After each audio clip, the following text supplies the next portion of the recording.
اس کی ساری سروس کی زندگی کا خیال رکھتی ہے، اس کو سروس میں لے سکتی ہے، اس کی تنخواہ کا تعین کرتی ہے، اس کو پوسٹ کرتی ہے، ٹرانسفر کر سکتی ہے، اس کے بعد اس کی تنخواہ کے معاملات، اس کے ریٹائرمنٹ کی سٹیج پہ اس کی نوٹیفیکیشن، اس کی پینشن، یہ سارے کام اس کی سروس کی زندگی سے متعلق ہیں، اور یہ سارے کام اپوائنٹنگ اتھارٹی کرتی ہے۔ اگر انڈیویجول فوت ہو جاتا ہے تو جو پوسٹ ڈیتھ بینیفٹس ہیں اس کے نوٹیفیکیشنز اپوائنٹنگ اتھارٹی نے کرنے ہیں۔ اگر وہ ریٹائر ہوتا ہے، فوت ہو جاتا ہے، اس کے بعد اس کی فیملی پینشن کو، اس کے بچوں کے معاملات کو بھی اپوائنٹنگ اتھارٹی اس کی دیکھے گی۔ 17A کے تحت سروس دینی ہے تو اپوائنٹنگ اتھارٹی نے دینی ہے، آپ پینشن دینی ہے، فٹس دینے ہیں، اور بیٹیوں کی پینشن کا ہے، بیوہ کی پینشن کا ہے، یہ سارے پینشن کے ڈیسیژنز بنیادی طور پہ اپوائنٹنگ اتھارٹی نے کرنا۔ تو گویا اپوائنٹنگ اتھارٹی کا کردار سرکاری والدین کا ہے، صرف بندے سے کے معاملات، اس گورنمنٹ امپلائی کے معاملات کو نہیں دیکھتی، بلکہ اس کے پوسٹ ڈیتھ یا پوسٹ ریٹائرمنٹ معاملات کو بھی اس کی اپوائنٹنگ اتھارٹی دیکھتی۔ اس کے بعد اگلی امپورٹنٹ ڈیفینیشن آتی ہے کمپیٹنٹ اتھارٹی۔ کمپیٹنٹ اتھارٹی سے مراد وہ اتھارٹی ہے جو پیڈا کے تحت کارروائی کرنے کی مجاز ہے، جو پیڈا کے تحت کارروائی کرنے کی صورت میں جرم ثابت ہونے پر جزا سزا کا فیصلہ کر سکتی ہے۔ اب یہ کون ہے؟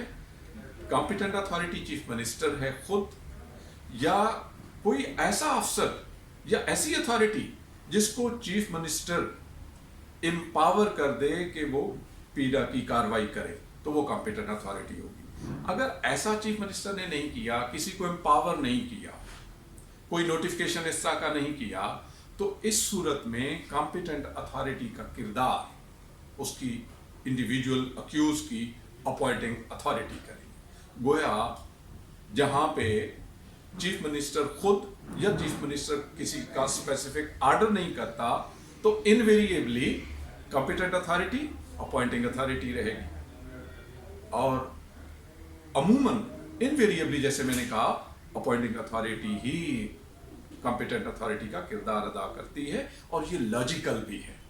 لاجیکل اس طرح کہا جاتا ہے پنجابی میں، ماں مارے پر مارن نہ دے دے۔ بھائی اپوائنٹنگ اتھارٹی سارا جو معاملات ہیں، سارے اس کے امپلائی کے، اس اکیوز کے، اس سروس کے معاملات سارے دیکھتی ہے، تو یہ جزا سزا بھی اسی کی ذمہ داری ہونی چاہیے، اور اسی لیے پیڈا کے اندر اپوائنٹنگ اتھارٹی کو کمپیٹنٹ اتھارٹی کا کردار انویریبلی دے دیا گیا ہے۔ ایکسیپشن ہے جب چیف منسٹر کسی اور کو نوٹیفائی کر دے کمپیٹنٹ اتھارٹی۔ اس کے بعد ہے اپلیٹ اتھارٹی۔ اپلیٹ اتھارٹی کا تعلق اکیوز کے ساتھ دادا کا ہے۔ اگر والدین کا کردار اپوائنٹنگ اتھارٹی یا کمپیٹنٹ اتھارٹی ادا کر رہی ہے، پرفارم کر رہی ہے، تو اس سے اوپر ون سٹیپ اس کی اپلیٹ اتھارٹی ہے۔ اس کی میں صرف ایک موٹی سی مثال دوں گا کہ جہاں پہ سیکرٹری کسی بھی محکمے کا BS-17 کے امپلائی یا اکیوز کا کمپیٹنٹ اتھارٹی ہے، کسی بھی محکمے کا سیکرٹری اپنے محکمے کے BS-17 کے لوگوں کی کمپیٹنٹ اتھارٹی ہے، تو اگر یہ سزا دے دیتا ہے، سیکرٹری ایز کمپیٹنٹ اتھارٹی سزا دیتا ہے، تو اس سزا کو یقیناً وہ اکیوز قبول نہیں کرے گا، اور جب وہ قبول نہیں کرے گا تو اس کے خلاف فریاد کرنا چاہے گا، جس کو ہم انگریزی میں پیڈا کی زبان میں اپیل کہتے ہیں۔ تو اپیل وہ کس کے پاس کرے گا؟ اپیل وہ اپنی اس کمپیٹنٹ اتھارٹی سے ایک سٹیپ ہائر کے پاس جائے گا، 2 سٹیپ ہائر کے پاس نہیں جا سکتا، صرف ایک سٹیپ ہائر کے پاس جائے گا، جس کی مثال میں نے دادا کی تھی۔ اب اس صورت میں اگر ایک SDO ہے محکمہ اریگیشن کا اور وہ BS-17 میں ہے، تو اس کی کمپیٹنٹ اتھارٹی سیکرٹری اریگیشن ہے۔ اگر سیکرٹری اریگیشن اس کو کوئی سزا دیتا ہے اور وہ سزا کے خلاف اپیل کرنا چاہتا ہے، تو وہ چیف سیکرٹری کے پاس جائے گا، وہ چیف منسٹر کے پاس نہیں جا سکتا۔ اگر ایک BS-18 کا بندہ ہے اور اس کی کمپیٹنٹ اتھارٹی اگر چیف سیکرٹری ہے، ڈپٹی سیکرٹری ہے، مثال کے طور پہ BS-18 کا آفیسر ہے، اس کی اپوائنٹنگ اتھارٹی، اس کی competent authority chief secretary Punjab ہے۔ جب چیف سیکرٹری پنجاب اس کو کوئی بھی پینلٹی ایوارڈ کرے گا تو اس کے خلاف اپیل چیف منسٹر کے پاس ہوگی. تو یاد رکھنے کی بات یہ ہے کہ یہ کمپیٹنٹ اتھارٹی سے ایک سٹیپ ہائر اپلیٹ اتھارٹی ہوتی ہے. اور یہاں پہ ایک اور کنفیوژن دور کرنے کی ضرورت ہے. یہ کمپیٹنٹ اتھارٹی، یہ اپوائنٹنگ اتھارٹی، یہ اپلیٹ اتھارٹی، یہ پوزیشن کے حساب سے ہوتی ہیں، اسکیل کے حساب سے نہیں ہوتی. تو پوزیشن کو دیکھا جائے گا، اسکیل کو نہیں دیکھا جائے گا. یہ بات کلیئر ہونی. اس کے بعد ہم یہ تو دیکھا ہم نے گورنمنٹ کے اندر کہ کمپیٹنٹ اتھارٹی کا کردار اپوائنٹنگ اتھارٹی کرتی ہے. گورنمنٹ آف پنجاب کے کچھ کورٹس ہیں، ٹریبیونلز ہیں جو گورنمنٹ آف پنجاب کی نگرانی میں فنکشن کرتے ہیں. ان کے امپلائیز کی کمپیٹنٹ اتھارٹی کون ہو؟ تو ان کے امپلائیز کی کمپیٹنٹ اتھارٹی بھی ان کی اپوائنٹنگ اتھارٹی ہوگی، یا وہ ممبر، وہ چیئرمین اس کورٹ کا یا ٹریبیونل کا، یا اس کا پریزائڈنگ افیسر جسے اپوائنٹنگ اتھارٹی اجازت دے دے، وہ بھی کمپیٹنٹ اتھارٹی کا کردار ادا کر سکتا ہے. اب ایک اور بہت اہم پوائنٹ یہاں پہ آتا ہے. اگر اکیوز ایک سے زیادہ ہے، مثلا کسی کاروائی کے اندر کسی معاملے میں ایک آفیسر BS-19 کا ہے، ایک اور آفیسر BS-17 یا 18 کا ہے، کوئی دوسرا اسی طرح BS-16 کا ہے، BS-11 کا ہے، کوئی امپلائی BS-4 کا ہے. تو یہ تو ہر کیٹیگری کے اس میں آفیسرز بھی آ گئے، آفیشلز بھی آ گئے. تو اگر کوئی ایک معاملہ ہے، کوئی ایک ایسا کیس ہے جس میں یہ سارے لوگ انوالوڈ ہیں، تو کیا سارے لوگوں کی انضباطی کاروائی الگ الگ ہوگی؟ ساروں کی اپنی کمپیٹنٹ اتھارٹی ان کی کاروائی کرے گی؟ ایسا نہیں ہے. اس کو ہم کہیں گے جائنٹ پروسیڈنگز، اکٹھی کاروائی.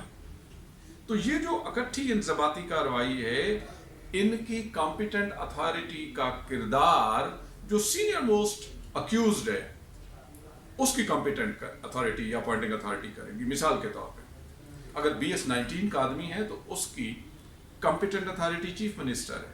تو گویا اس کیس میں جو BPS-4 کا بندہ ہے، جو BPS-4 کا اکیوزڈ ہے اس جائنٹ کیس میں، پروسیڈنگ میں، تو اس BPS-4 کے اکیوز کی بھی اس صورت میں کمپیٹنٹ اتھارٹی چیف منسٹر ہوں گے. تو یہ ہمیں یاد رکھنا چاہیے کہ جب زیادہ اکیوز ہوں تو ہر ایک کو الگ الگ کنسیڈر نہیں کیا جاتا. اور ایسا کرنا ان انڈیویجولز، تمام انڈیویجولز کی بہت بڑی فیور ہوگی. کیوں کہ جب ہر اتھارٹی الگ اپنے اکیوز کو انویسٹیگیٹ کر رہی ہوگی، اس کو پروسیڈ کر رہی ہوگی، تو وہ دوسرے پہ بک شفٹ کر رہا ہوگا اور کوئی کراس ایگزامن بھی کرنے والی وہاں پہ صورتحال نہیں ہوگی. تو اس صورت سے بچنا ہے. یہ ہمارا مین جو ہمارے مین پوائنٹس تھے، یا کہہ لیں ڈیفینیشنز تھی. ہم نے اپنی مین ڈیفینیشنز کو ابھی اس سیکشن میں ڈسکس کیا، اس نشست میں ڈسکس کیا. آپ نے اس کو غور سے سنا، آپ کا بہت شکریہ. اللہ حافظ.